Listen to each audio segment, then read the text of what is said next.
Hi, my name is Liz Roth, and I'm an artist. I live in Stillwater, Oklahoma, and I'm also an art professor here at Oklahoma State University.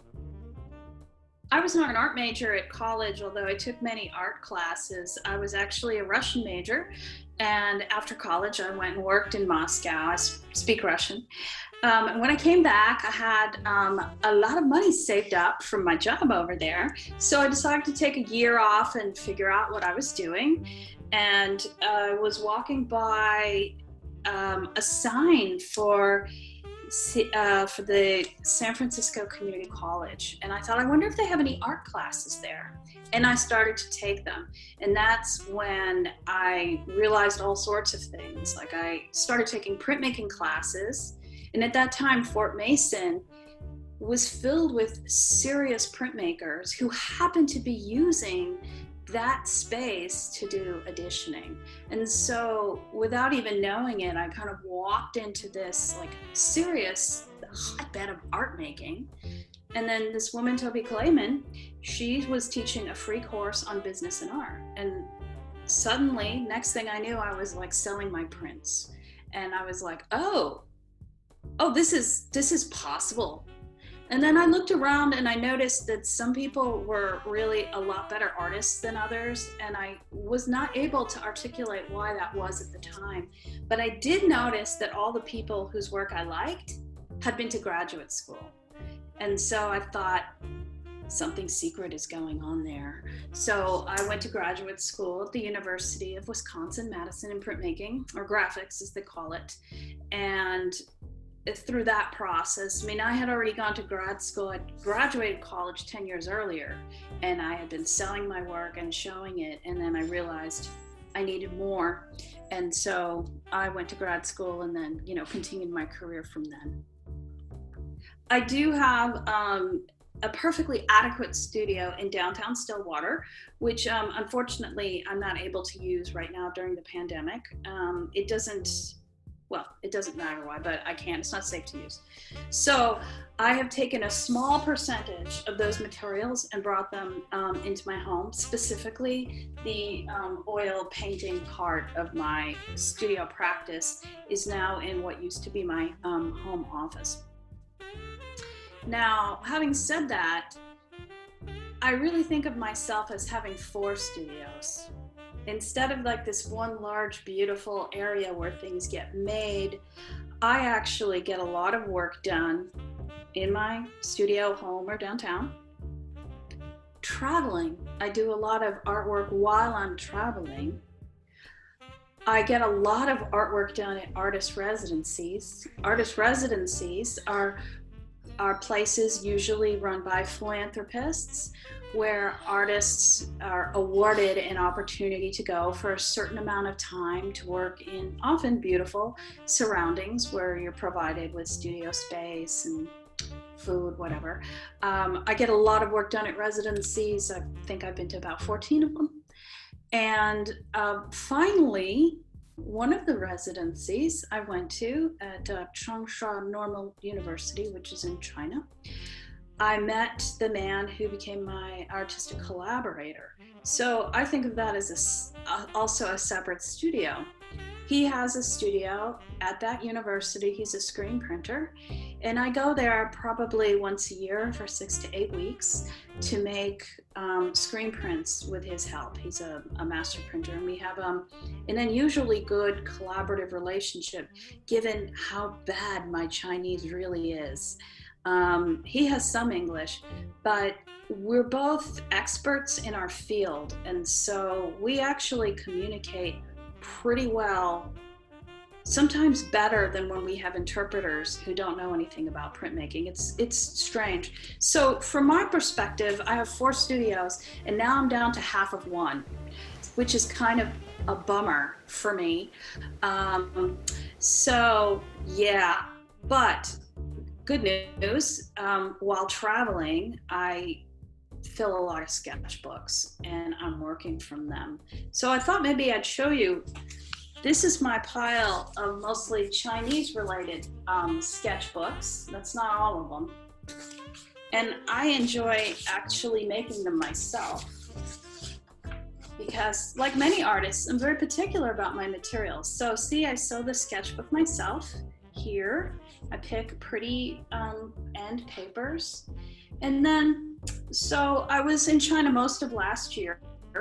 I was there on a Fulbright teaching art to Chinese college students, and then I went to my collaborator. So I put things in my sketchbook I thought would be useful. So I go to a lot of museums and I can never get those dynasties straight. So here's a list of the dynasties and also a timeline of them. So when I go to an art museum in China, I don't feel like an idiot. Also, a map, right?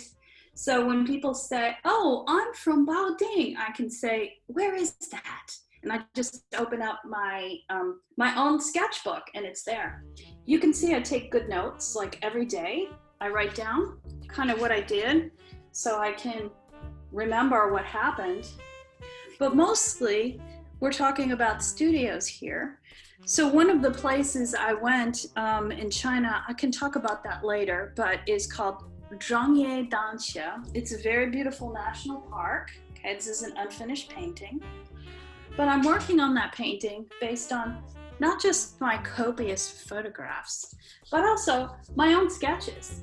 So, you know, I think have you ever had that experience where you take a photo and you're like, wow, my memory of that is really different?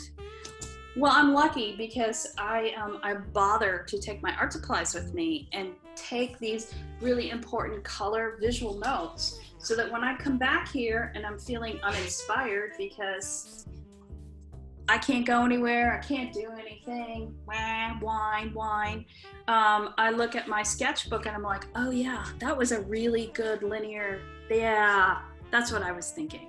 So I have this as, I suppose this is like a poetic distillation of my traveling studio, these sketchbooks. So I think of my studio in a really expanded manner. So the project I'm working on right now is called 40 Degrees North Latitude. And this is a project where I have been, and once this pandemic lets up, whenever that might be, we'll continue to travel around the entire globe at 40 degrees north latitude. So if we look at the US here, 40 degrees north latitude is this line. So it's basically I-80, and it's also the Mason-Dixon line, right? So it's very interesting from the United States perspective. There's some great geological surveys that were done in the 1880s here, very rich in the United States. Okay, let's look at China. It turns out that so much of the 40th parallel is the Silk Route. The famous overland Silk Route goes through all those sort of romantic sounding cities like Dunhuang, Tashkent, Uzbekistan. Well, it's not a city, but I love the word Uzbekistan. It's got a Z in it. All right, so anyway, I've actually been through a lot of this part of Asia for a variety of reasons. And last year, I spent a lot of time in this part of the Silk Route in preparation for this project. So my idea is I'm going to go all across the world, making mostly paintings of landscapes from these areas. If you're watching and you're from Oklahoma, you doubtlessly have seen all of these kind of nostalgic looking remnants, or not even remnants, today's use of the oil and gas industry, right? And we all know that we've got earthquakes, and earthquakes can and do in Oklahoma come from the wastewater associated with fracking, right? We've got documentation on this. It's not a big political thing to say this anymore. But what interests me about the landscape is that if you're looking at it, you can't really tell unless you know what you're looking for, right? Because all the action is happening underground. Similarly, I've got colleagues who tell me about, famous battlefields, and I'm like, well, I don't know much about battlefields. When I look at this piece of land, how do I know it's a battlefield? How do I read it? And they're like, well, you have to have some knowledge actually to read it. So I've been struck time and again in my life with not understanding what I'm looking at. So for me, going across the 40th parallel is about uncovering stories.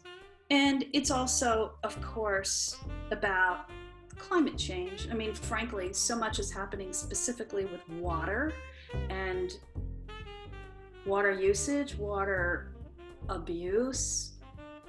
And so it's sort of a dual part project. I'm going around to basically, it's an excuse for me to learn about the world. I mean, I have ideas and I'm not entirely uneducated, but it's an opportunity for me to see and learn how to see more deeply. So that is the project I'm working on now. These particular paintings all over my room are from that project.